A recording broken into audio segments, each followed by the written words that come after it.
So I kind of just want to share my thoughts of AI in game development and how I'm going to adapt. So a lot of you guys might not even be conscious of this at all, but the AI agents are getting really good. So I made a few like videos on my channel where I try different things with AI. I made like an entire game with AI. They can make like an entire system, make it like exactly how I want it to, make it like in an expandable, changeable way that I can even work with. It's really, really good. It basically makes no mistakes now.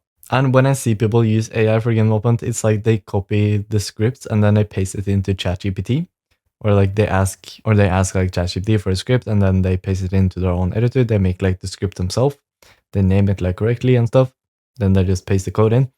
But that's not like the most effective way. That's like 5% of the speed of using like an AI coding agent, like Codex, for example. Now, just quickly, if you don't know, a coding agent is basically a coding agent which has access to your computer. It can edit files, it can like create new files, it can have much more context than your standard ChatGPT.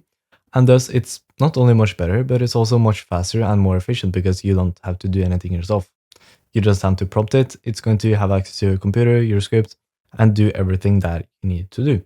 And Codex, it can one-shot 99% of tasks that I ask it to do. And that's something that is also like quite an important skill, I think, for the future, is to be able to like give your thoughts to AI in a way that it can implement it in the right way. So AI agents, it can take like things quite literally, and it's also like it can read your mind. So you need to be good at expressing your thoughts and like how you want the things to be, how you want them to be set up, how you want it to be like expandable for the future, and like what the next natural step is going to be. So the AI agent can implement it in a way that like it knows the next step that you want and need in your game. In other words, it's basically just project management. You need to be really good at managing the project, like being a project manager, managing different tasks, like the different agents, managing how you want this to be in the future, like reviewing code, maybe reviewing like how things work. And if you can do that, you can save hours on writing manual code. You can imagine like writing like a player movement script, like something basic. There's no point of you to do that. If you know like foundations, you're not focusing on learning, you're focusing on actually making like a good game. There's absolutely no reason for you to write manual code in making like a player movement script, for example, or making like a shop system.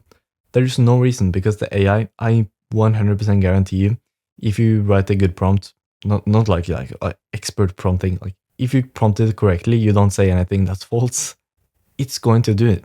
It's going to implement it into your existing game, your new game, whatever it might be. It's going to one-shot it. So if you're spending like, I remember I made a shop system, for example, maybe it took me like 4 hours to make like an expandable, changeable shop system that I can use multiple times. An AI agent can do that in 10, 15 minutes, right? And there was no point of me to make this system. It was basically just to have it in the future so I can use it in future projects. But there's no point when an AI coding agent can make it in 15 minutes, right? It can use like 10% of the time, whatever it might be, like 10% of the time that I spend on something. And what does that mean? Well, it means that us as developers, we can make 10 times more, 10 times bigger games, 10 times more games, right? We can make 10 times more things without even taking away from the creativity. Like, what's a creativity thing in making like a shop system? Why would you not use AI to make a shop system? How is like any human person going to differentiate a human made shop system and an AI made one? The only thing I can think of is that the AI one is going to be better written. It's going to be more changeable and expandable, more cleaner code, because the AI usually doesn't make any mistakes. And it also does like tests and stuff automatically for you and uses all the best practices and stuff. And it's probably going to work better. Now, so I kind of mentioned this like very quickly before, but game development. Now let's go back to what I briefly mentioned before. AI agents, they're like underused in game development. And why is that? Well, I've written down like a few reasons. Like I reflected on this. Why is it so underused in game development? Because I use it a ton. I can make huge things. I can make really good things with AI. But I see that so many people that hate AI, they're like anti-AI. They call it just like AI slop whenever you use AI. It's like, doesn't make sense, bro. So I'll come up with a few reasons. The first one is that the hard part about game development is not even the code, right? That's kind of the main reason. So making a game is more about like fun, feel, like the pacing of the game, the user experiments, the juice in the game, the difficulty, the scope, like the project management especially, it's like it's a lot of subjective feel rather than just pure logic. And a agent, they don't have feelings. They don't like know, oh yeah, this feels good. It can like logically reason, does this feel good? But humans can be like, yeah, this feels very fun and good, right? So there's a huge difference there. And that's like a huge advantage we have as humans when we're making games for humans, is that we can feel, we can like have subjective thoughts. While the AI agent, they can like rationally think, does this feel good? And that's something that's going to improve, obviously. As AI agents gets better, we get like AGI and stuff, which is basically like, from my understanding, it's like when AI agents are better than human at most things, I think. But yeah, that's still like a huge advantage we have. We can feel. That's the big thing about game development. With like a website, for example, or backend software with like backend things, there's no feel. Like it's pure logic. It's pure logic, and there you can use AI more because yeah, it's pure logic. But in game development, it's so much about feel, juice, pacing, as we talked about, right? The second reason why I personally think that using AI right now is kind of underused is that game tasks that are very often underspecified. So, for example, you might use AI agent and you might have a task like make the moment feel good. Okay, send that prompt to the AI agent, and that's like it doesn't really know what to do. What does feel good mean? It's like completely underspecified. If you, for example, say the head bob feels too slow and unresponsive, add camera shake when you land on the ground after jumping, make running faster, or whatever it might be. If you specify more, then okay, you can make it feel good. But for an AI agent, it's going to like not really know what the task is. So for game tasks, a task that you might have as a game developer is to make the movement feel better. That's not something that you can just prompt the AI, because the AI, it can playtest the game. It, as we talked about, it doesn't have this feel, and it also like it's too vague. So it's just going to like come up with things, right? Just going to come up with new things. The third thing, kind of relevant to what we talked about, is that game development, it requires taste and soul. So a game, it's more than just code. It's like an experience. It's like a craft, right? And in development, it needs to be more than correct. So you could make the most like correct, politically correct, like textbook documentation as game, right? That doesn't mean it's going to be a good game. It can be like the perfect picture perfect example. But if you make a game where you just play as like a capybara or a Karen, for example, the game is actually going to go more viral if it's more weird and it's more like unique. It has more taste. It has more culture, more creativity in it.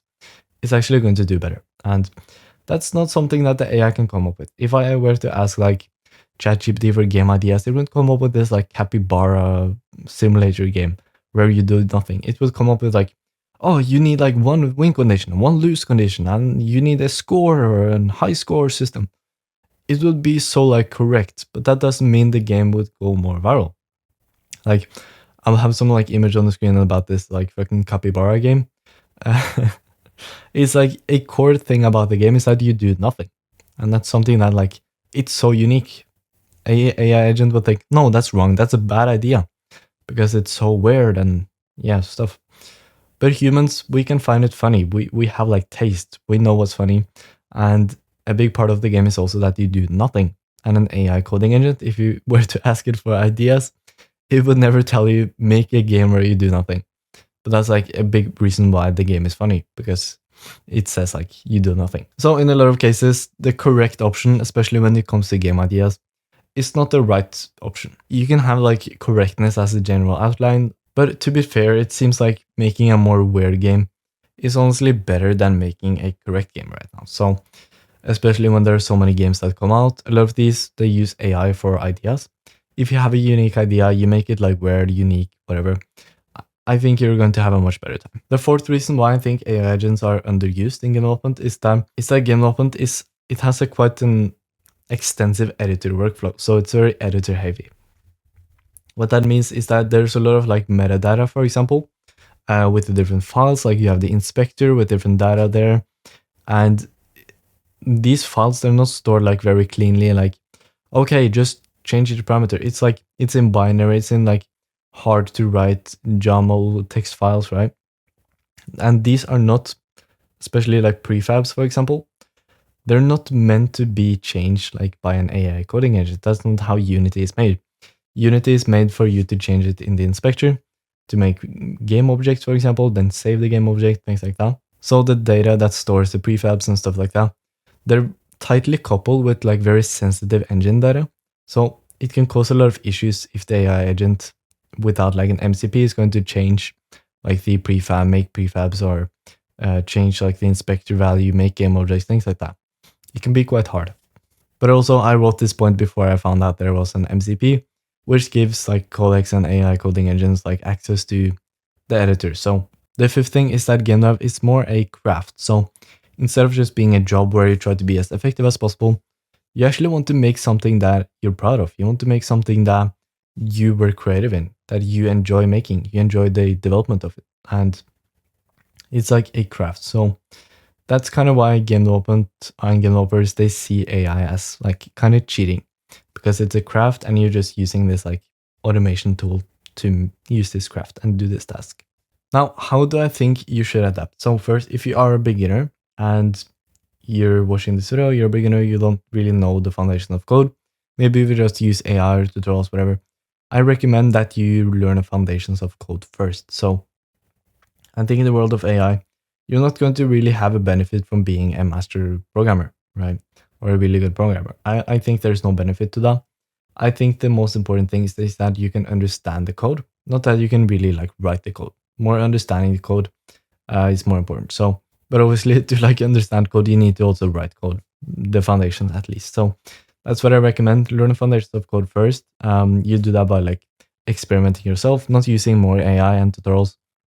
Just go into the game engine, read documentation, struggle, restrict your information. That's how you learn. I have tons of videos on my channel about how you learn if you're interested in that. But I think it's important that you make one small game without AI first, so you can understand, learn everything before. And then after that, you know the whole process. You can be critical, you can have structure. And that's when you can use AI to speed things up. And for me personally, I'm not going to make AI make important decisions in my game. So it's not going to overwrite my own ideas. If I have an idea for what I want with the task that I give AI, and it gets more creative, it doesn't do exactly what I say, then I won't keep that. I will always have like my own thoughts and my own decisions. I would never let AI make like a creative decisions in my game.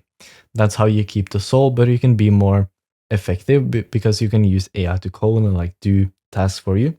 But it should only do the task that you specify and you like imagine in your mind the result of. So it's important, still be creative, still have fun. Don't just make AI slop. Make your own decisions, be creative, use your own brain, sometimes at least. That's how you make games that still have a soul, they still feel human, they still have juice, fun, polishing, all these things, right? So hopefully you found this very helpful. If you are a beginner and you want to release your first game in only 60 days, then Smartly, it's the first link in the description, is the 60-day release plan. So thank you so much for watching. You can grab those in the description. And yeah,